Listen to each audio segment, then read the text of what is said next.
Season 3 is here, but for real this time. Today, we delve into our Guilds of Ravnica spoiler series starting with the Boros cards. Let's go.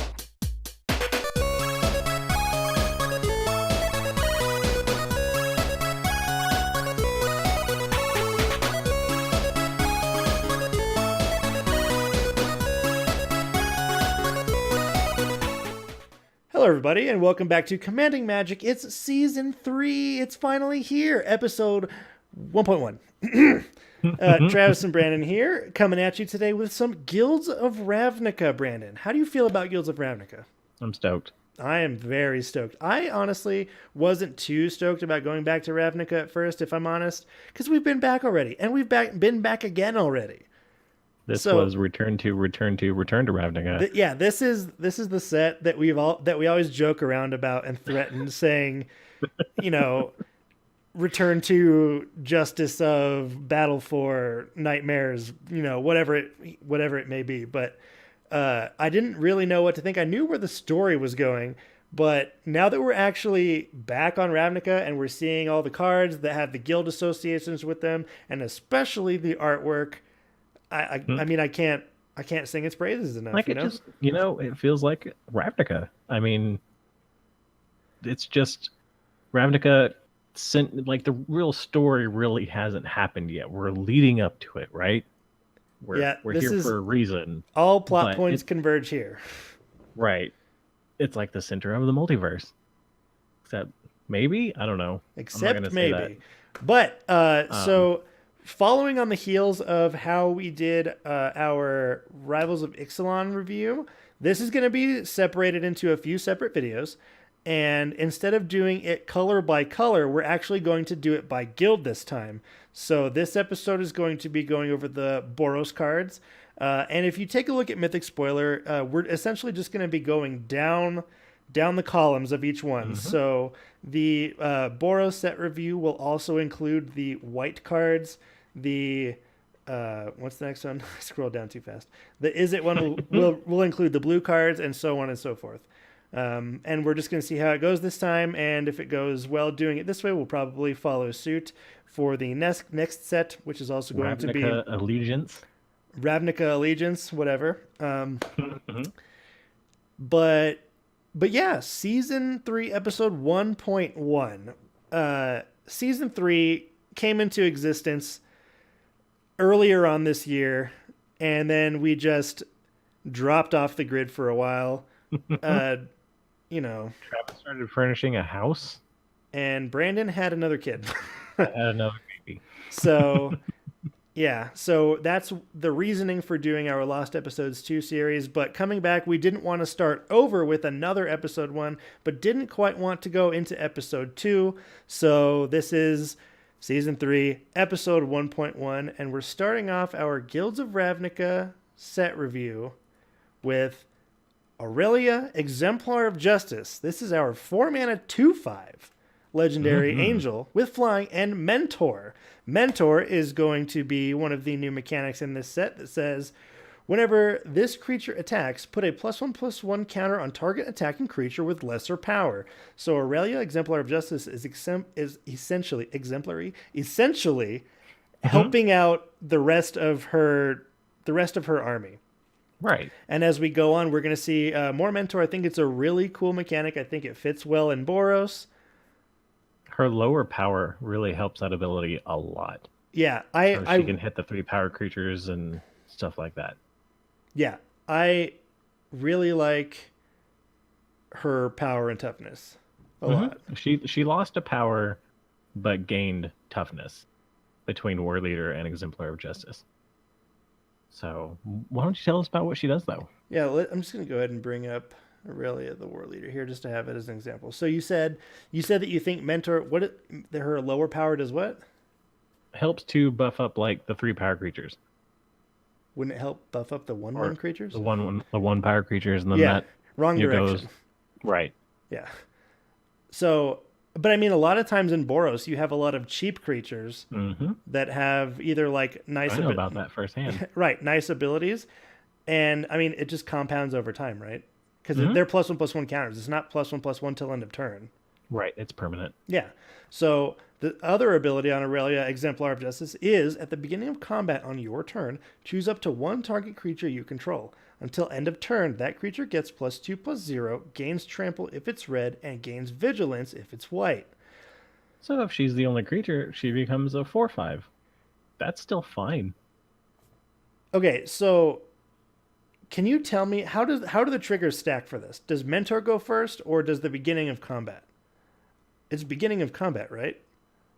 I Yes. think it's yeah. So you have to Yes, be careful. because You have to be careful where you allocate that +2/+0. hmm So that's a little bit of like a skill based thing there that you have to worry about, or yeah, not because worry you about. go Just as soon as you go into the combat phase, that happens. yeah, Nobody's attacked yet. yeah, and then you get your mentor trigger. So depending on who you grant the +2/+0 to, can possibly dictate based on a number of things. For example, if you have anything on Aurelia that makes her stronger, or you have any anthem effects or things like that. Right, and So that could actually help you here. You make her a 4/5, and then suddenly you can buff the 3 power creature that yeah, you so, couldn't before. yeah. So just be mindful of that when getting into your Aurelia shenanigans. Do you think that Aurelia leads a commander deck, or do you think she just slots into the 99? I think she fits really well into the 99, but also leads it pretty good too. I Yeah, mean, I I'm agree. still not changing from Tajik, Blade of the Legion, Yeah, but you know, if she was a human, I'd put her into that deck because that's what that deck's about. But you know, into a more,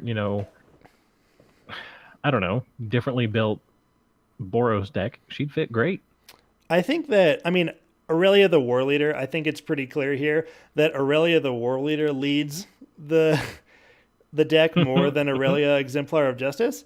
I think Yeah. that you could run one, both, or none of these, and you know, hmm still do the red white aggro deck well. But I think that Aurelia Exemplar of Justice, no matter where you put her, is going to be an asset for you. It just hmm depends on how you want to build the deck. I agree. So next up here Ooh, is something that Brandon is very stoked to talk about. What card is it, Brandon? Tajik Legion's Edge. He's a human soldier. He's got 3 power and 2 toughness. He's got haste. He's got mentor. Prevent all non-combat damage that would be dealt to other creatures you control. So, he can still take, bolts and shocks and stuff like that. Yeah, well, it's other And creatures. right. So he can't So take it, but your other creatures can when he's out. no. Prevent everything that would be dealt to everything else except Yeah. him. He can still take the damage. Yeah, that's what I mean. Yeah, that's what I was saying. He gets bolted, but Right. other things can't. Right. That's what I'm. That's what I was saying. Maybe I just misheard you. Anyway, you can pay red and white. Tajik Legion's Edge gains first strike until end of turn. I'm super underwhelmed by that last ability. It's okay. But, I'll take first strike. First strike for 2 mana. You start suiting him up with stuff. He's a great red-white equipment commander. But, he's just a great dude. Once I get a copy, he is definitely going into my actual Tajik deck. He's not going to be the commander, but he's going to be in the 99. So in this So, case, this rendition of Tajik just doesn't lead. as far as I'm concerned, for my personal taste, no. Okay. I think that Because he I still could. like Blade of the Legion because he has indestructible. Yeah, But indestructible is an asset to have on a commander for sure. yeah. That and hexproof. hmm But I don't know. I think that this card could actually be the leader if you wanted him I to. mean, he gives your stuff basically hexproof, Kind of. right? And It you have to doesn't. deal with him before you can deal with anything else with spells. And that mentor, man. Right. You can't ignore that mentor. And But so you the start go you ahead. start pumping him up and you can start pumping all your little dudes. Yeah, and the funny thing too about him that I like just noticed right now is that it's funny that Aurelia has 2 power and he has 3. Yeah. I But mean, like it's she can buff amusing. herself though. So She wins in the fight anyway because she has higher toughness and he has only 2 toughness. Right. So So, even if you were to give first strike, I don't know how often that interaction is going to come up, but but just if it does, Aurelia wins. yeah. I think that we owe it to ourselves to go over all the guild mages over this series, just because they're kind of a staple of Yeah. the guilds. So next up, we have Legion Guild Mage, which is a 2-mana 2/2. And for 6 mana, you're tapping it to deal 3 damage to each opponent. Each opponent. It's not target, it's each opponent. And then for 3 and tapping it, you're tapping another target creature. It's okay. I Yeah. mean, it's I mean, not yeah, it's crazy. It's not really anything crazy. I just wanted to just kind of go over it because the guild mages are something that we've been seeing for a very long time. Right, and we've had a guild mage in every time we've seen Ravnica. Yeah. What is Sunhome Guild Mage? Mm-hmm. Yeah. Let's look at Sunhome Guild Mage here real quick, just as a comparison. Why is this so huge? Because it was in like a. Oh yeah, that's why it was in a.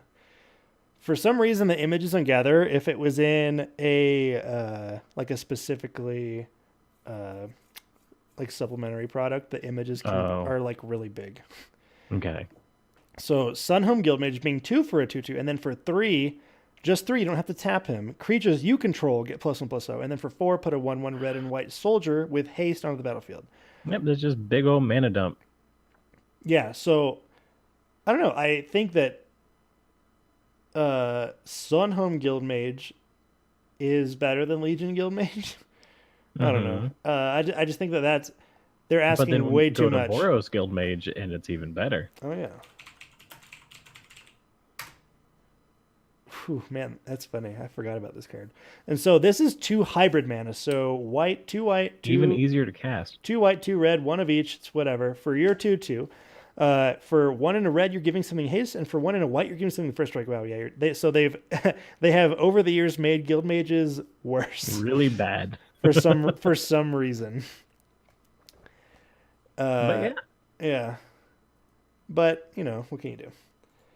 How about this? The return of these double cards here, Brandon. I really enjoy the fact that they decided to turn the card on its side on Mythic, so we can actually read it. That makes my day a lot harder. I was about to say, you're gonna pull that off, but while you're figuring that out, we're gonna talk about Response and Resurgence. Yeah. Response is a red and white hybrid, 2 of them. For an instant, Response deals 5 damage to target attacking or blocking creature. Sure. I like that artwork a lot. Sandblast is really good if you're playing that. Yeah. But yeah, no, that's Tajik just swinging his sword, and he's got his firepower sword that makes it go faster, right? We didn't talk about the art of Tajik, but that art is pretty sweet. His sword is. He ate the fire flower. Mm-hmm. And then Resurgence is 3 red and white for a sorcery. Creatures you control gain first strike and vigilance until end of turn. After this main phase, there is an additional combat phase. It's Aurelia. That classic extra combat mechanic. Mm-hmm. I mean, there's not much else to be said about it. I love cards like this just because of its super utility. You usually get a cheaper spell that gets you like kind of a minimal-ish ability, and then you have this spell that's a lot more expensive and gives you a lot more bang for your buck. I really wish we could have had Entwine come back. Oh yeah, or Fuse. Or not Entwine, Fuse. That's the one I was thinking of. I still wish Entwine would come back. I don't think Entwine's going to come back. But I like how actually on this card I don't know if this is a trend or if this is something like not seen very often. But Response is an instant and Resurgence is a sorcery. Right, and not all of them in this cycle are. Like the Is It one, they're both instants. Also, and before we move on, you can buy this card at channelfireball.com. Just because that's what it says here on my screen. This is not a paid promotion. This is just what's displayed on the screen. Just an ad on Mythic. Tell us about True Fire Champion. True Fire Champion is another cycle of cards where this is 2 red and 2 white. For Human Knight, goes to your Knight deck. Oh, 4/3 you're right. Power. It's also got Mentor, so hey, there you go. Ooh, I Whenever like that True Fire mana Captain cost. is dealt damage, it deals that much damage to target player. It's our Boros Reckoner. When I Boros sorted. Reckoner was really good. I typed it in Mythic by mistake as Borosos. Borosos Reckoner. So yeah, Oh man. similar ability here to the old Boros Reckoner, but I have to admit, I like the artwork a lot. I actually like the power and toughness, and I love the mana cost. I'm a huge fan of the double double. Like I See, don't stuff think like this and the stuff we got in Dominaria, really, I really wish that we would go back to Theros before all this stuff rotates out. ooh Because Theros all that devotion. devotion, and as we talked Like, about, we'll Chroma, get the better to version of devotion. we'll get to the new Niv Mizzet later, but he's got 6 devotion to red and blue. Yeah. So we're gonna go over this mostly for the artwork. The next one, Boros Locket. This is part of a cycle. There's a locket for each guild. They are all 3 mana. They all provide one of each of their colors, and they all, for 4 hybrid of each of the 2 colors. And tapping and sacrificing it can draw you 2 cards. I am a fan of these cards. I think they're akin to cards like Mind's Eye. Mm-hmm. That better not have an apostrophe in it. It does. But Mind's Eye. we had in Dragon's Maids, we had the Oh, Clue Stones, which It's not Mind's were Eye. It's I'm trying to fill space here while you look for it. No, you're good. They tap for the same color, and they tap for or red and white, or in this case, the red and white, and tap it and sack it, and you draw 1 card. In this case, you draw 4. So I don't know. Same mana cost. I don't know. I don't like the lockets. I'd rather play a Clue Stone. Sure. I brought up Hedron Archive as a reference here because Hedron Archive costs 1 more, only provides colorless, and you instead of paying 4 and tapping and sack it, you pay 2 and tap and sack it to draw 2. And That's I'm gonna lose my mind if I can't think of the name of that other card before we move on. You know the one. It's a 2 mana artifact that taps for 1. And you Mind Stone. Mind Stone, not Mind's Eye. Mind Stone. Is Mind Because something? it goes Mind Stone, Hedron Archive, and then Dreamstone Hedron. Yeah, Dreamstone Hedron. Dreamstone Hedron is sweet. Anyway, now that I've gotten past that mental block, there, we have another double card here. This is Integrity and Intervention. So this is a double instant here. We have 2 instants for 1 hybrid red white. Target creature gets +2/+2. This is delving a little bit into the green territory, I'd say. Used to things like giant growth and things doing similar. Yeah, effects. but you think red is all about power and white's about the toughness. Yeah, that's actually a really good point. And then intervention here being 4 mana instant, deal 3 damage to any target, and you gain 3 life. So this is our overcosted lightning helix. Yeah, I mean, what can you do? Overcosted. I mean, it's even worse than War Leader's helix, which is the same mana, and you 1 more power and 1 more life. So lightning helix doing the 3, but for 2 mana, and then War Leader's helix being. Oh, I didn't recognize that art. The art's really good though. Yeah. So being the same mana cost at instant speed, and then dealing 4 damage to something, and then you gain 4 life. I suppose the actual difference here. You're paying the extra mana for it to be on a double card. Yeah. I mean, which is fine. It's still got that utility, but when does the mana cost and utility start to kind of clash? Right. That's the question. How about Chance for Glory? Chance for Glory is a mythic in our Boros guild here. It's a 3 mana instant that says creatures you control gain indestructible. Take an extra turn after this one. At the beginning of that turn's end step, you lose the game. It's a glorious end. A Chance for Glory. So, what if? I mean, you play this. I mean, Final Fortune. But what if, Brandon? I have to go back really quickly here and get this because I just thought of something super jank, but Brandon, what if you Chance for Glory, take an extra turn after this one, and then like during your second main phase, stunning reversal. Oh man. Yeah, that Yeah. works. Yep. That's that Mardu combo deck that's on the rise now. This is you That's heard it here actually first. It's super jank. Don't ever do this. I want to do it. Maybe you should. That's my kind of combo right there. So, Oh speaking man. of combos and things that aren't combos at all, Brandon, how about Deafening Clarion? Definitely not a combo. Deafeningly One, not. one a red and white for a sorcery. Choose one or both. Deafening Clarion deals 3 damage to each creature. Creatures you control gain lifelink until end of turn. It's good in the dinosaur deck. Enrage all your stuff. I like that it's just a Minotaur guy playing a gigantic horn. Right. Like, that's all that he's doing. Mm-hmm. And it's And also somehow giving them lifelink. and you get that, like, Dragon Ball Z rocks flying into the air. Like, you could replace. I want to see an altar right there of, like, Goku powering up in the middle of that. Right. That would be pretty cool. That's right.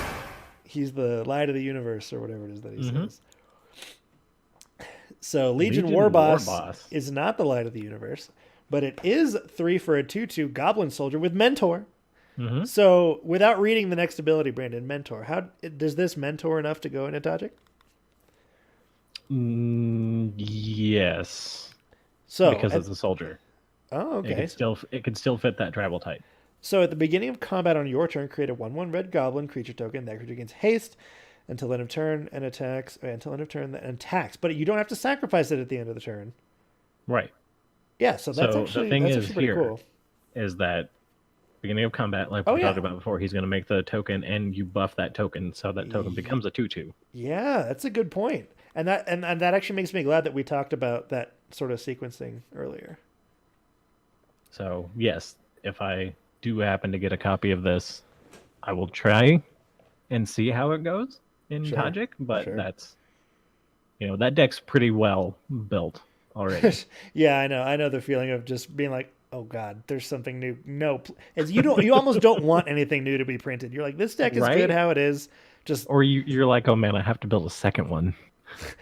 Dude, I've already done that, so I don't even care. I'm not as worried about that.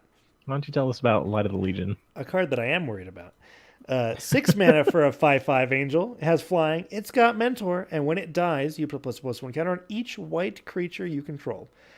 Someone used this in the last draft that I was in. I can't remember who. Yeah, someone used it. But were they in mono white? No, I think they were white red. So 5/5 flying and Mentor. Mentor, as we know, is quite good. But when it dies, put a +1/+1 counter on each white creature you control. So it's not a mythic or anything, right? So you can't really expect too terribly much. But I think this is a little underwhelming for this. Yeah, a little bit.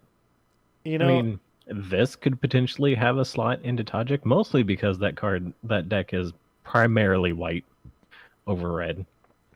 But I still like the artwork a lot. But this card, that Mentor is going to do work though. Yeah, the Mentor is what I actually really like about this card. So, but other than that, it doesn't really do too much. I mean, it's for got me. Evasion. But something that does too much for you is Swift Blade Vindicator. This is your Mentor target right here. Yes, it is. Red and a white, human soldier, 1/1, double strike, vigilance, trample, done. Yep. Oh, Mentor this. Use your integrity instant on it. Give it +2/+2.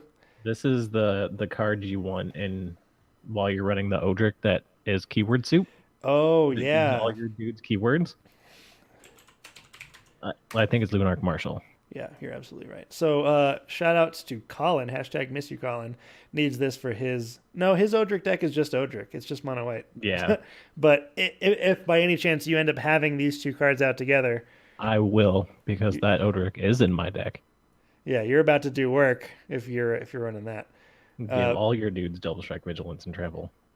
But the artwork for this card is amazing. It's fantastic. It's very good. It's very Boros. That armor. And I love the elegant armor of the Boros right. cards. Very cool. I just want to give a quick shout out to Loading Ready Run because they spoiled this card, and the spoiler video they did for this card was amazing.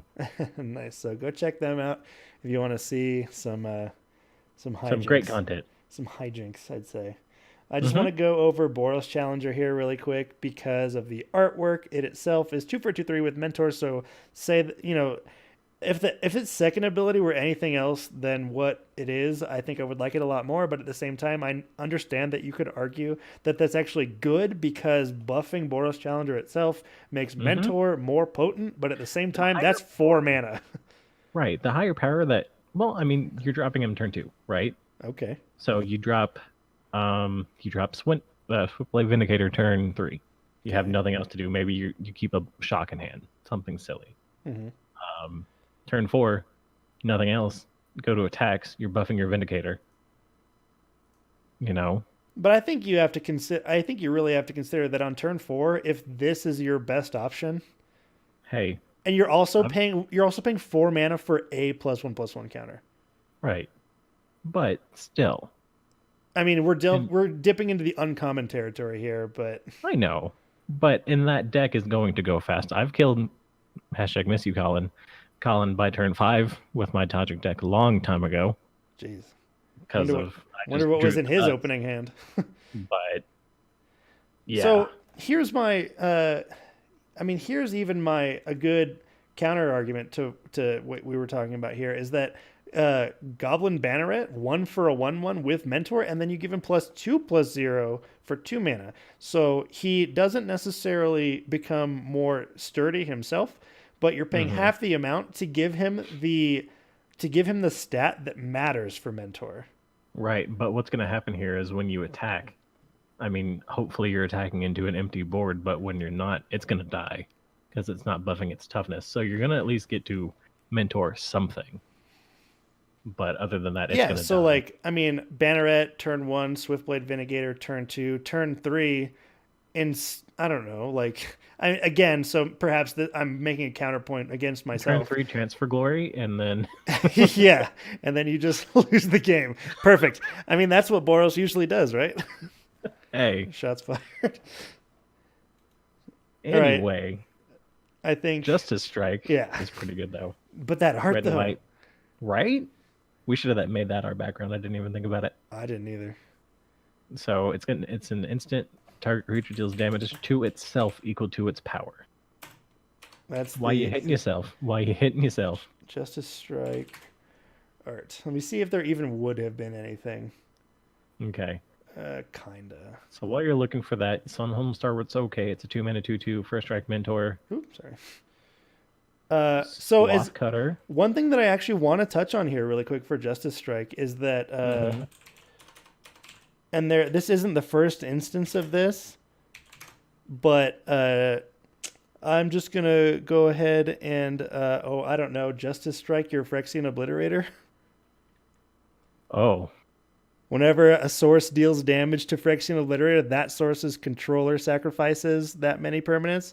and it's hitting itself. So, Yes. oh, Yeah. that's dirty. Yeah, there was another card. I can't remember the name of it for the life of me. Like, comment, subscribe if you remember the card. But there was another card that made something deal damage to Inner itself. Struggle. Uh, inner... Inner Struggle. 3 in a red, instant. Target creature deals damage to itself equal to its power. I think that might have been it, or there might have even been one earlier. But yeah, so that but that you get the idea, right? Kiku So Shadow. you I mean, just it's you in just this. It's yeah. yeah you're just looking at the Yep. thesaurus. But I mean, yeah, like that, like if you do that on that Phyrexian Obliterator, and what are they going to The do? So salt let's will say be flowing. for example, in black, you Phyrexian Obliterator turn 2. Okay. Okay. Turn 1 Swamp. Possible. Turn 2 Dark Writ Obliterator. Right. Pass the turn. You Justice Strike their Phyrexian Obliterator. They sacrifice their whole board. Oh man. Or you just Their wait homeboard's not until a lot, so or you it's just kinda wait, you know, Mhm. Until they have anything 5 but land. permanents. Because turn 2, it, they could be like, oh well, you know.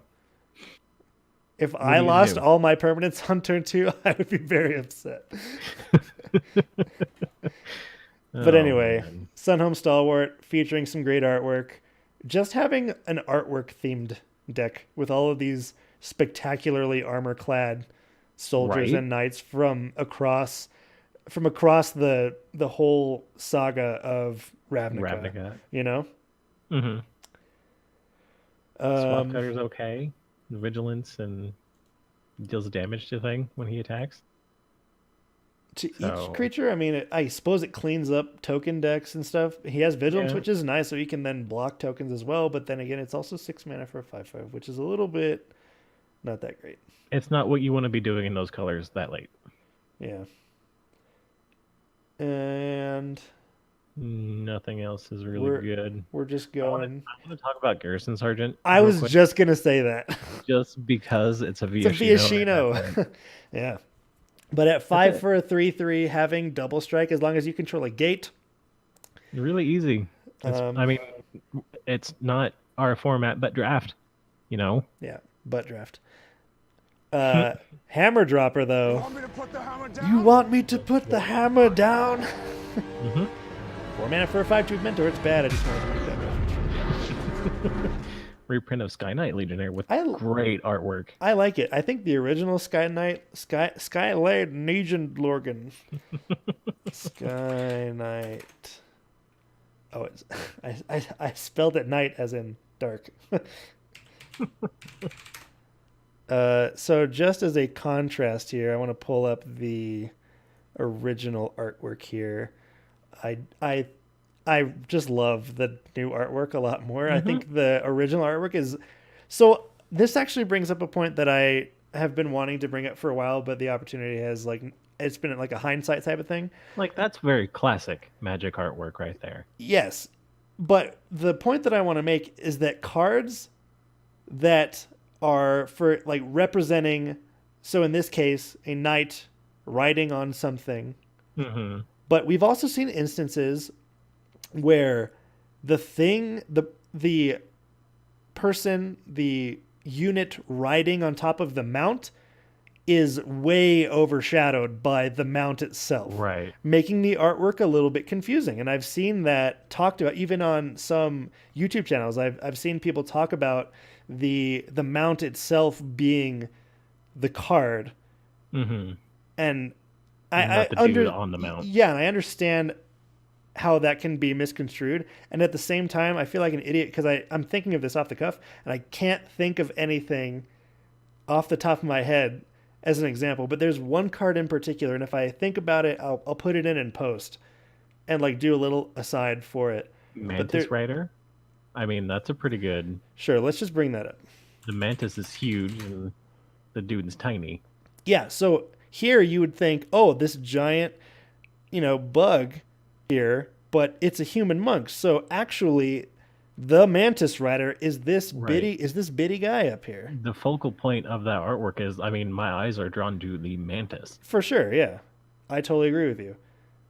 And I really Whereas wish in this new artwork for Sky Knight Legionnaire, it's, I mean, dude, that guy looks It's like in the he's about to foreground. jump off of his mount and go fuck a guy up. yeah, it's in the foreground. Oh, family show, Brandon. My goodness. Sorry. I'm gonna have to, One per episode. I have to bleep you. Oh yeah, what is this? Rated PG-13. You can get one per episode.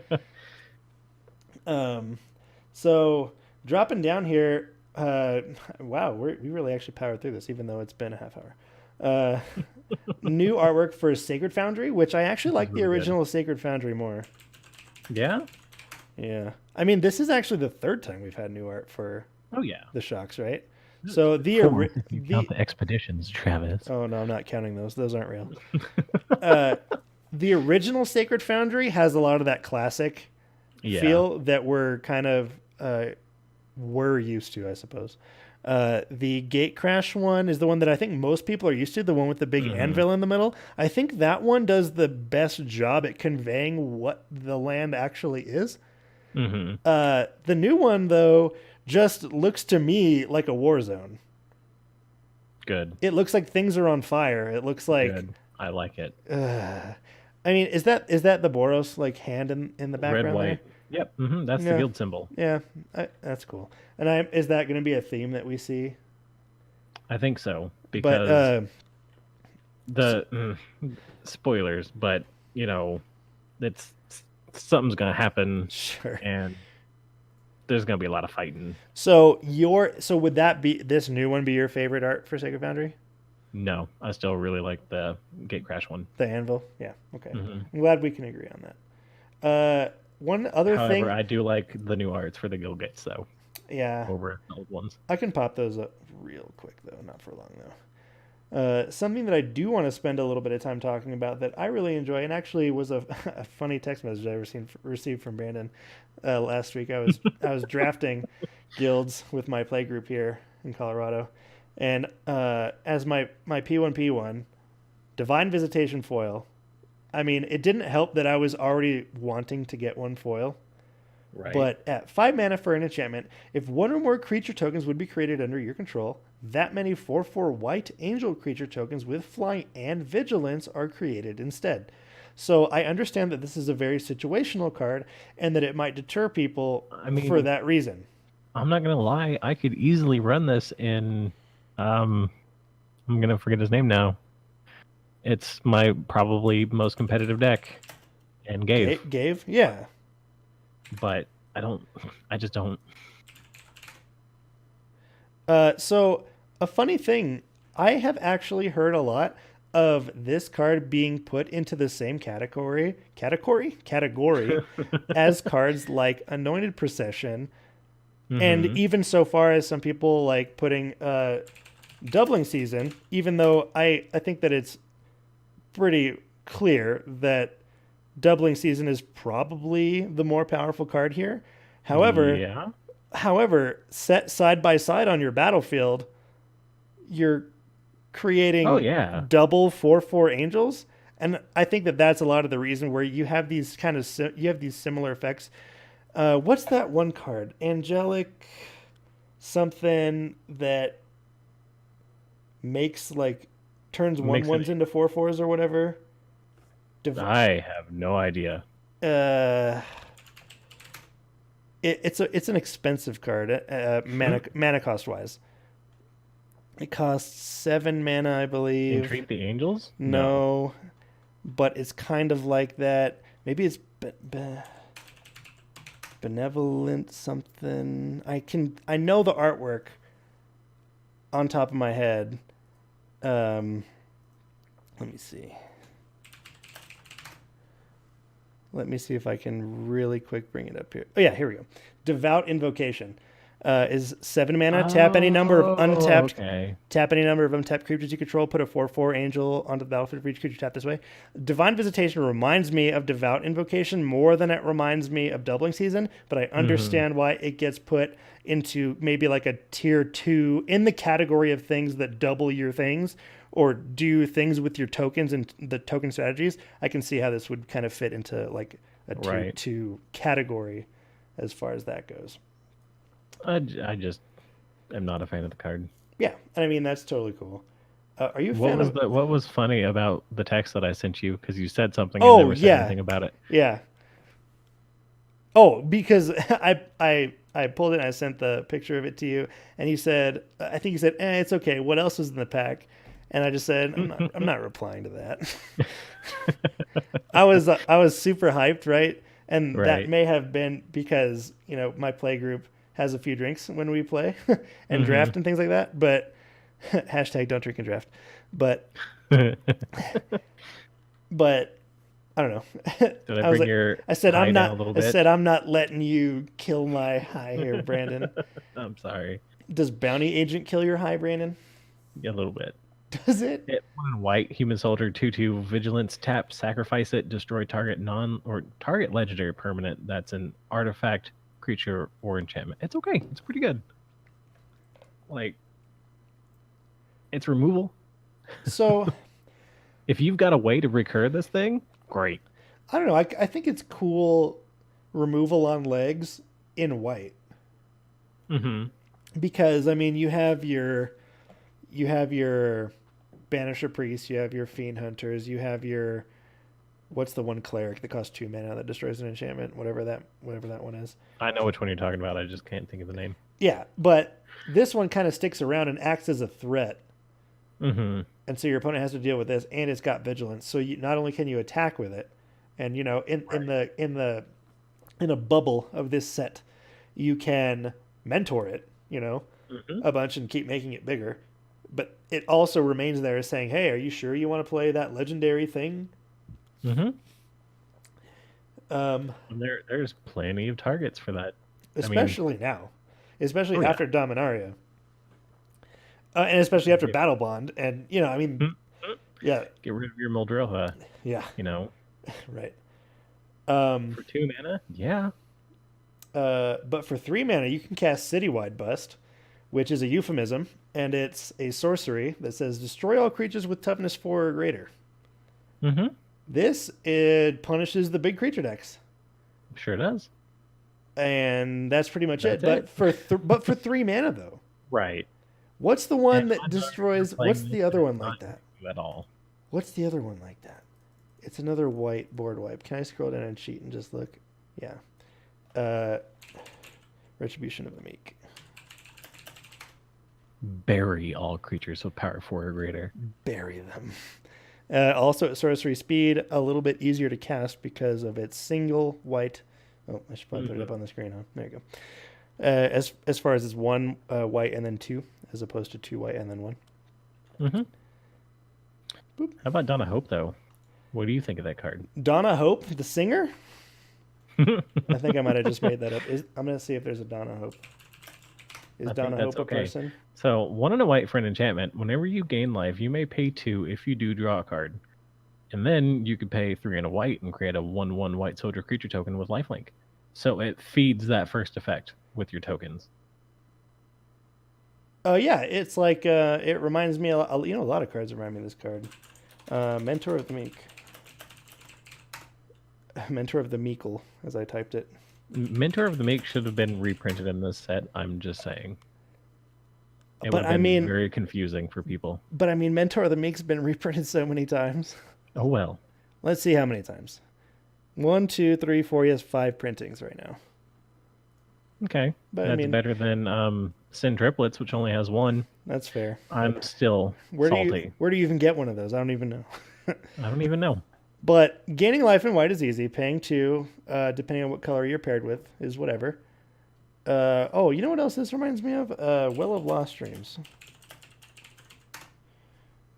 Being whenever you gain life, you may pay X, where X is less than or equal to the amount of life you gain if you do draw X cards. This one, a little bit. Well, I mean, this is 2 mana. Tell you It's what, an enchantment, though. it's in white. I mean, maybe these You get run alongside each other. I don't know. What you do is you play Aloro, and then turn 2 you play this, Oh, and then stop it with your competitive you're just decks. gaining value. Your competitive Aloro. Just straight value. That is straight value. That's very, very good. That's a astute observation.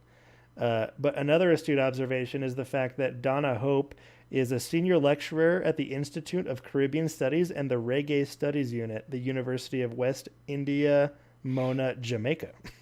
Okay. A quick Google search did me that. So how about you tell us about Crush Contraband? Crush Contraband is interesting. Being 4 mana for an instant, choose one or both. Exile target artifact or exile target enchantment. Reminds me of I'm happy paying 4 for that. Hull Breach. So you're not exiling, you're destroying, right? Right. And this is also Hull Breach is also half the mana, but in completely different colors. So I suppose something that would be. I like Crush Contraband better. Oh, Because I have to say I like Hull Breach. Okay. Uh, I mean, I run Hull Breach in a deck but because it is good. something that I think that Crush Contraband can be compared to that I definitely like more is, gosh darn it, Return to Dust. Being 4 mana, instant exile target artifact or enchantment. If you cast it during your main phase, you may exile up to 1 more. Yeah. Harder to cast, though. Yeah, I can agree with that. And I suppose, well, I mean, it's artifact or, so in this case, you could do one in, like, 2 and 2, or you know, 2 of Right. one, 2 or the other, or 1 and 1. Whereas with Crush Contraband, you are limited to To one of each. strictly 2 maximum, and it has to be, Mhm. if it's 2 maximum, it has to be one and the other. But yeah, Crush Right. Contraband is a little bit easier to cast, not only because of the mana cost, but because with Return to Dust, you're maximizing your potential with it if you're casting it during your main phase, even though it's an instant. But with Crush Contraband, you can cast it any old time and then do 1 and 1. Right. Know what I mean? Mm-hmm. It's a good card. Yeah. It's good removal. I think that it's good budget removal, because even Return to Dust, I think, has been creeping up in price a little bit lately. Yeah. I mean, I'm all I could about be that totally budget wrong. removal though. Yeah, because I mean, but removal is the thing that I think that not a lot of casual players think about. Okay, so I mean, I'll take pulling my Assassin's Trophy out of a random pack. sure. Oh yeah, definitely. So yeah, I stand corrected. Return to Dust is like $1. It's not that Okay. bad. But but when sometimes if you're building a 100 card deck, $2 for a card Mm-hmm. can be a little much. So Crush I mean, Contraband at 25 cents and I was looking 75 cents at for a foil, right? right. Yeah. I was looking at some Battle Bond commanders, and they're pretty cheap. Like some of them are under $1 for both. Oh wow. So, yeah. So So what else to talk about? I want to talk about demotion real quick, Okay. because the thing that I think that's easiest to compare it to would be either arrest or pacifism. But the thing about arrest is it's 3 mana, and the extra benefit that you get for paying that 2 extra mana, as opposed to demotion, would be that the creature can't attack as well. But with demotion, you're Mm-hmm. paying 1 white mana to make it so the creature can't block, which in my opinion is the more useful of the two. Yeah. I suppose it's really situational, but in most scenarios that I find myself in, and it might just be because of my playstyle, I'm more worried about my opponent's creatures attacking me. Yeah. But it makes it so the enchanted creature can't block, and its activated abilities can't be played. I mean, I'm the person who sits here and plays Singing Bell Strike. You do. So The other card is pacifism, that I'm sure this could be compared to, and this makes it so the enchanted creature cannot attack or block. However, its activated abilities can be activated, but at the cost of 2 mana, as opposed to 1 for demotion or 3 for arrest. mhm. So I suppose you're really maximizing your card advantage if you play arrest. You know what would be amazing though? Sure. Was if demotion had flash. Yeah. I mean, Better That would be hashtag really better good. with flash. That's gonna be our freaking t-shirt. Commanding Magic t-shirt. better with flash. Hey, those even are better with flash. So Oh, it's man. funny because looking at Color the Culprit, It's the same thing that's in Citywide Bust. Citywide Bust. So Color the Culprit is 4 mana to just instant speed, just target creature with toughness 4 or greater. Citywide Bust is 3 mana sorcery speed to destroy all creatures with with toughness 4 or greater. I'm trying to speak too fast. It's okay. I mean, am I going to play it? No. No, yeah, no. But I like the fact that in the same color we get 2 cards that are kind of portraying a similar situation and do the minimum and the maximum of each other. Mm-hmm. I like That's that. pretty neat. Yeah, I like that. Why A don't you lot. tell us about Healer's Hawk real quick? Healer's Hawk is a baller common in draft, and you should always draft them if you can. One Yeah. for a 1/1 with flying and lifelink. It's not Suntail Hawk. It's in fact insane power creep on Suntail Hawk. So no one ever needs to play Suntail Hawk ever again. No. I mean, as someone who has the bird deck, will I run this? Probably not. But You just start giving it swords, though. sure, of Yep. course, yeah. But in draft, this card's very good. Someone in my play group drafted 2 or 3 of these the first time that we drafted Guilds of Ravnica, and when this card came down first turn on I think our match went to game 3, Mm-hmm. maybe. I just thought,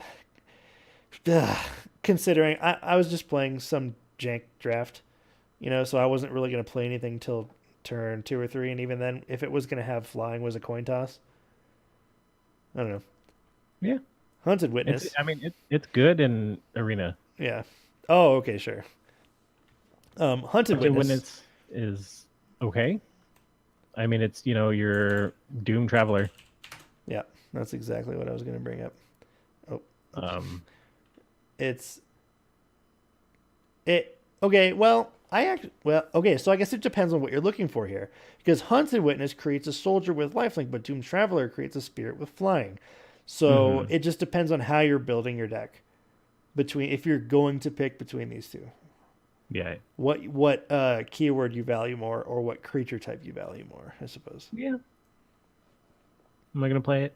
No, Yeah, probably not. nothing else that I'm seeing in white. Yep. So unless you got something, I think. Nope. I think that right there is going to do it for our. I'm just going to bring this up real quick. I'm just going to bring up the artwork for the Mythic Edition version of Elspeth Knight Errant because it looks cool. Because down the Let's not list. talk about it. Let's. Maybe another time we'll talk about it. In a nutshell, it's a dumpster fire. Well, no, I don't want to talk about that at all. I just don't want to talk about how that artwork got used on that. I also hate how when this artwork got spoiled, Brandon and I have had a conversation about, oh, we're going back to Theros and we're going to get a white-black Elspeth. Right. But no. But and then that got put on that, which I mean, it's fantastic artwork. And do I want one? Yes. I just think that it's wasted artwork on what it was used for. Yep. Yeah. I love how, I mean, real quick, talking about the artwork, you can see where she was stabbed Mm-hmm. through her armor. Yeah. It's awesome. It just, I R.I.P. in pieces. I want so hard for this to be black white Elspeth, but it's not, and blech, whatever. We're wrapping up here our Boros guild set review for the Guilds of Ravnica, but it's only uphill from here, Brandon. Because we're gonna get to experimenting with the Is It League in the next episode.